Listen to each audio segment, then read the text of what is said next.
అపోస్తులుడు అంటే ఇప్పుడు ప్రతివాడు పెట్టుకుంటున్నాడే అది కాదు, అది కాదు. జాగ్రత్తగా అంటే నేను ఎవరినో ఇప్పుడు ఏం తిట్టట్లేదు, అర్థమైందా? మీకు చెప్తున్నా, అర్థమైందా? అది మీ తలనొప్పి.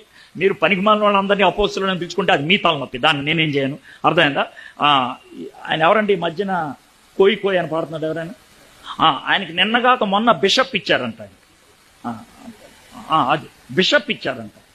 ఆ ఇచ్చిన వాడిని ఏమనాలో, ఆ బిషప్ అని పెట్టుకున్న వాడిని మీలాంటి వాడు ఎవడన్నా ప్రసంగాన్ని పిలిస్తే మిమ్మల్ని ఏమనాలో దేవుడికే ఎవరుకో. అంతకంటే నేను ఎక్కువ చెప్పను, అర్థం. పనికిమాలిన వాడు బోల్డ్ మంది ఉంటారండి, వాళ్ళందరినీ మనం పిలవాలని ఏం లేదు. ఇక్కడే పాలకొల దగ్గర ఒక ఆయన ఓసారి మీటింగ్కి వచ్చా, కొంచెం పాలకొల నుంచి లోనికి వెళ్ళాలి, ఆ ఊరి పేరు చెప్తే బాగుదిలేండి. వెళ్ళాను, జనం బాగొచ్చారు. వచ్చిన తర్వాత ఆయన మళ్ళీ హోటల్కి వచ్చి గిఫ్ట్ ఇస్తూ ఏమన్నాడంటే, మీరు చాలా మంచోళ్ళు సార్, ఏం డిమాండ్లు లేకుండా వస్తున్నారు, ఎక్కడ ఉండమంటే అక్కడ ఉంటున్నారు సార్, వచ్చే సంవత్సరం మనం కొంచెం భారీగా 3 రోజులు మీటింగ్ పెడదాం సార్ అని ఒక సినిమా యాక్టర్ పేరు చెప్పాడు. ఆయన కూడా పిలుస్తాను సార్ అన్నాడు. బాగానే ఉంది సార్, నన్ను పిలుస్తానన్నారు, 3 రోజులు మీటింగ్ పెడతాన్నారు, బాగానే ఉంది. మధ్యలో ఆ సినిమా యాక్టర్ ఎందుకు సార్ అన్నా అని అంటే, కొంచెం జనం ఎక్కువ వస్తారన్నారు.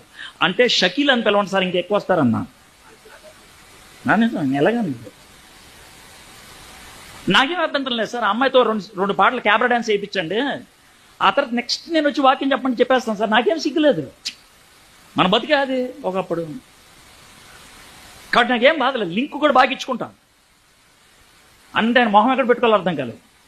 ఆ తర్వాత ఆయన అలా చూస్తున్నాడు, సిగ్గుండాలి నీకని అన్నా. నీకు సిగ్గుండాలా?